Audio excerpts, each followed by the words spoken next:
Just picked this up the other day on Black Friday sale. Just getting it kind of where I want it, so figured I'd do an initial Toolbox tour. You can see I already got plenty of stickers I've been saving. Threw some over on the side as well.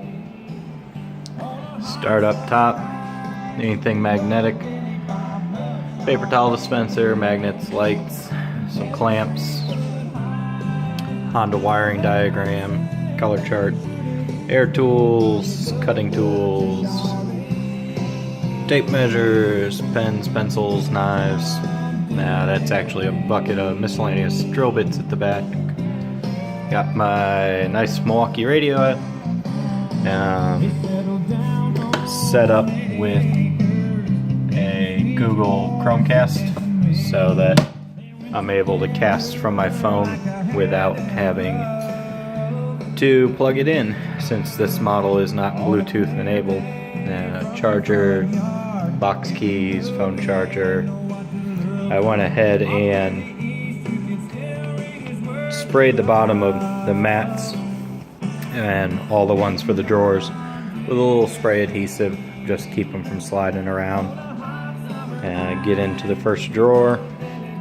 We got screwdrivers down to like picks and drifts, brass punch, impact screwdriver, some little Klein outlet box taps, conduit reamer. Go over, next drawer up top is metric wrenches, mix of box wrenches and a couple kinds of speedies. My trusty favorite wide jaw channel lock code blue crescent wrench, or adjustable wrench, excuse me. Next drawer down is the SAE version, kind of same thing. Mix of speedies and regular boxes, my regular adjustable wrenches.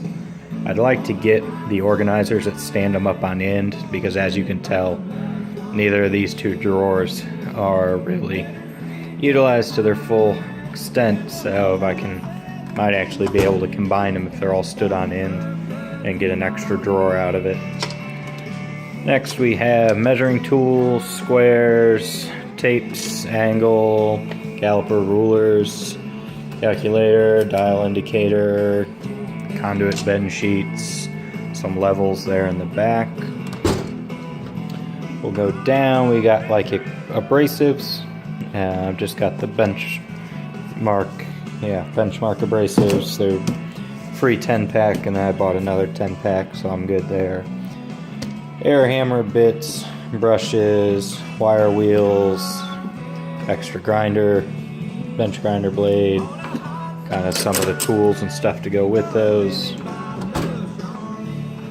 Over we got pretty much any plier type tool. This is how I had them organized in my last box, which was just a little cheapy Amazon Chinese box. I'm used to this style. I've seen where people stack them up on end. I could do that. It would probably still take up the whole bottom of this drawer. I don't like that this isn't utilized to its full extent, so I may do something eventually. I actually was almost thinking this is nice because you can rifle through them pretty quick, but I'm still not sold on this drawer. We'll see where that goes. First full width drawer is sockets. Got half. This generation of Craftsman is my favorite. They got a cool machine surface. Little thumb dials, miscellaneous little bits, my adapters and swivels, bunch of extensions, some miscellaneous tiny, kind of metric, a couple bigger ones. This is SAE, I see everybody has the big stand-ups. One, this is a really skinny drawer, so I don't have the room for that. It would take moving up to, say, this drawer or something, but really I haven't bought any new sockets in several years. This is my go-to set. Then I actually have two just still in the case sets that I break out whenever I need them. Breaker bars, 3/8 drive, torque wrench, just a little miscellaneous set. My big 36 for GMC Sierra axle nuts. Go down one more.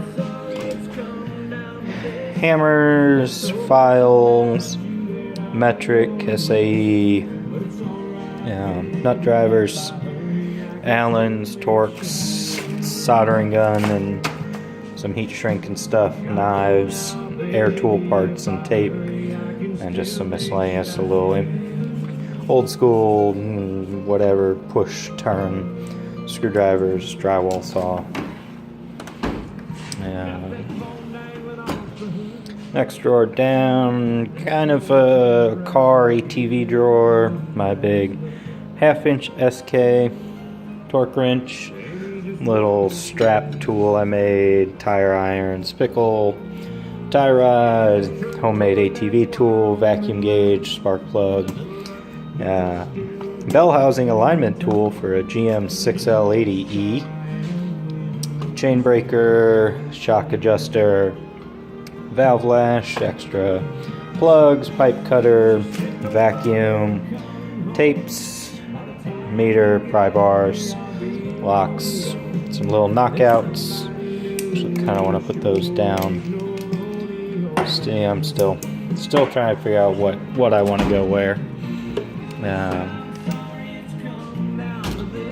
Kind of a household type sanding mallets, just because they don't fit in the drawer with the hammers above. Some painting stuff, brad nailers, scrapers, stapler, nails, chisels, more scrapers. Go down. Let's toss those there for now. Slide hammer, clutch pack compressor for transmissions, saws, my big 1/2-inch impact and drill. And I get another little, the 1/8-inch drive, quick disconnect. I'll have to figure out, I want to store it in here somewhere. Drill bits, SAE metric tap set, some time certs, hole saws, miscellaneous drill bits, slide puller buried back there with some of its fittings. Then bottom drawer is a lot of corded tools, my circular saw and not bench grinder, the angle grinder, drill doctor, etcher, stuff like that. So this, I knew I needed this size box. As you can tell, it's very snug on each side. And neat thing is, it's a whole 2 foot deep. So they say it's like 30,000 cubic inches, whereas Husky's next size up box, the 42-inch wide that cost $150 more, is only like 27,000 cubic inches. So this one actually has more storage. Like I said, I was upgrading from a little box that did for the time being. Thinking I'm going to build a welding cart out of the bottom. Top box I might, once I get the workbench cleaned up, it might go in the back wall, just maybe keep some, I don't even know, in there, some hardware, stuff like that. And got press, that's actually Toolbox that normally stays in the Samurai, it's out. Got some pullers, clamps, stuff, big bandsaw, hammer drill, like I said earlier, my regular ratchet sets, drill press, bench vise, sander. So this is what it takes to rebuild ATVs and truck transmissions and samurai crawlers, and it's not a lot, but get by. Thanks for watching. I'll see you guys around sometime.